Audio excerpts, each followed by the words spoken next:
Hello, I'm Jan Martel, author of Life of Pi, and I'm here to talk to you about my new novel, Beatrice and Virgil.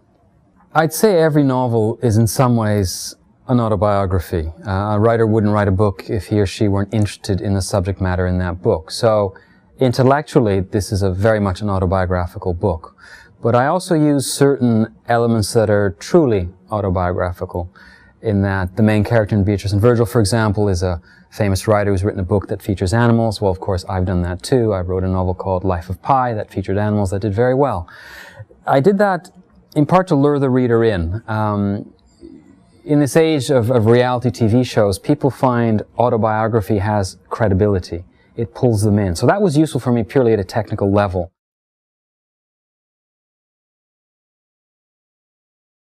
I choose the names of my characters very carefully in my fiction. In Beatrice and Virgil, the main characters, they are named Beatrice and Virgil in reference to the Divine Comedy by Dante.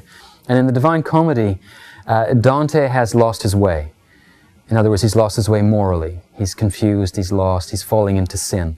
And he wants to come back to the straight way. But the only way he can do that, alas for him, is by traveling through hell, purgatory, and heaven. That's the only way he can come back to the good road.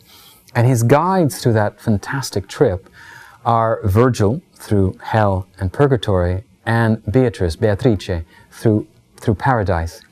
And so I use those names in my novel because, in a sense, when you look at the Holocaust, you need those kinds of guides.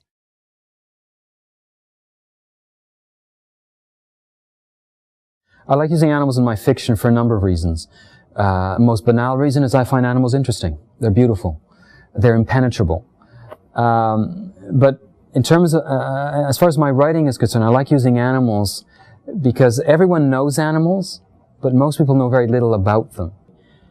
If I have a character that you know but know nothing about, that means it's easier for me to make you suspend your disbelief. And once your disbelief is suspended, then I can tell my story.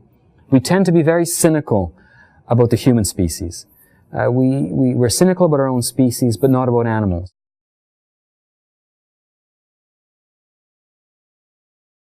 I didn't want Beatrice and Virgil to be set in a particular city, because that would be an excuse for the reader to say, oh, it's set over there in Berlin, or over there in Paris, but not here in my safe little town.